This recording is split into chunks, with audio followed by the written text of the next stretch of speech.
পারমাণবিক বোমা তৈরি থেকে ইরান খুব বেশি দূরে নয় বলে সতর্কবার্তা দিয়েছে আন্তর্জাতিক আণবিক শক্তি সংস্থা IAEA।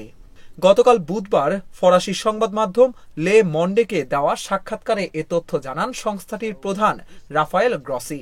তিনি বলেন, ইরান সবকিছুই পেয়েছে, শেষ পর্যন্ত সেগুলো তারা একত্রিত করতে পারবে।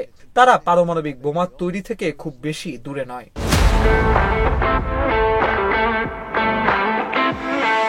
গ্রসি তার ইরান সফরের আগে সাক্ষাৎকারে এ সতর্কবার্তা দিলেন। এই সফরে তিনি ইরানের শীর্ষ পরমাণু সংস্থার প্রধান সহ সরকারি কর্মকর্তাদের সঙ্গে তাদের গোপন পারমাণবিক কর্মসূচির সাম্প্রতিক উন্নয়ন নিয়ে আলোচনা করবেন। এদিকে তেহরানের পারমাণবিক কর্মসূচি নিয়ে যুক্তরাষ্ট্র এবং ইরানের মধ্যে পরবর্তী আলোচনা 19 এপ্রিল ইতালির রোমে অনুষ্ঠিত হবে। ইরানের পক্ষ থেকে এ তথ্য নিশ্চিত করা হয়েছে।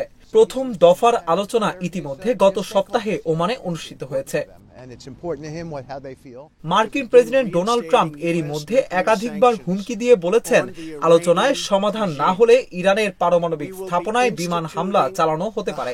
অপরদিকে ইরানও ক্রমাগত সতর্ক করে আসছে যে তারা ইউরেনিয়ামের মজুদের মাধ্যমে পারমাণবিক অস্ত্র তৈরির পথে হাঁটতে পারে। ইরান বরাবরই বলে আসছে পারমাণবিক শক্তি ব্যবহার করে বিদ্যুৎ উৎপাদন করতে চায় তারা। তবে দেশটি পারমাণবিক অস্ত্র তৈরির সক্ষমতা অর্জন করছে বলে সন্দেহ হয় পশ্চিমাদের। এর পরিপ্রেক্ষিতে 2015 সালে প্রেসিডেন্ট বারাক ওবামার আমলে একটি চুক্তি করতে রাজি হয় তেহরান। ওই চুক্তিতে বলা হয়, ইরান ইউরেনিয়াম সমৃদ্ধকরণ কর্মসূচি সীমিত করবে, বিনিময়ে দেশটির উপর থেকে বৈশ্বিক অর্থনৈতিক নিষেধাজ্ঞা তুলে নেওয়া হবে। 2018 সালে প্রেসিডেন্ট হিসেবে ডোনাল্ড ট্রাম্পের প্রথম মেয়াদ চলাকালে আমেরিকা একতরফাভাবে ওই চুক্তি থেকে বেরিয়ে যায়।